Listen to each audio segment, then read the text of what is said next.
Hey, what's up and welcome back. So it's been around 3 days since the Snapdragon Summit 2022 ended, and Snapdragon has introduced some exciting features on its next iteration of processors, the Snapdragon 8 Gen 2. So let's check them out. So with the Snapdragon 8 Gen 1 processors, there were a few problems like thermal issues and energy efficiency.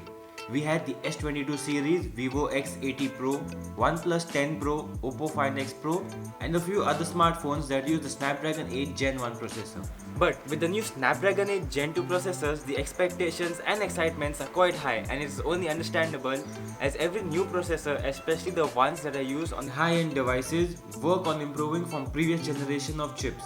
And the Snapdragon 8 Gen 2 is the answer to the problems faced in the Gen 1 chip, which is bringing new power efficiency improvements over the Gen 1 chip. Now, before we can focus on the new ray tracing technology, Wi-Fi 7 and AV1 codecs, let's focus on the technical specifications of the Snapdragon 8 Gen 2 processor itself. The Snapdragon 8 Gen 2 processor will have a Cairo CPU consisting of one ARM Cortex X3 core running at 3.2 GHz. 4 cores focused on performance running at 2.8 GHz for multi-core tasks, and for the first time, the company is offering 3 efficiency cores running at 2 GHz. The new chip is said to be 35% more powerful in terms of performance, while a 40% increase in power efficiency.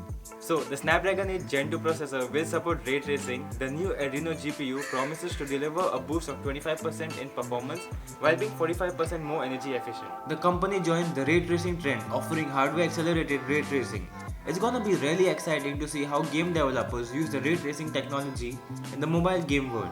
Moving forward, the chip will support QHD Plus resolution at 144Hz or 4K up to 60Hz, and also have support for external displays up to 4K at 60Hz. The Snapdragon 8 Gen 2 is also the first and only to support all key HDR formats like HDR Vivid, HDR10, HDR10 Plus and Dolby Vision.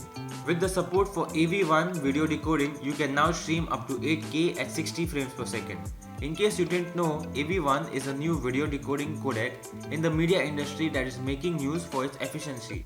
It is similar to H.264 or MPEG-4 and H.265, also known as HEVC. But the main difference is that AV1 codec is open source and loyalty free, which is great news.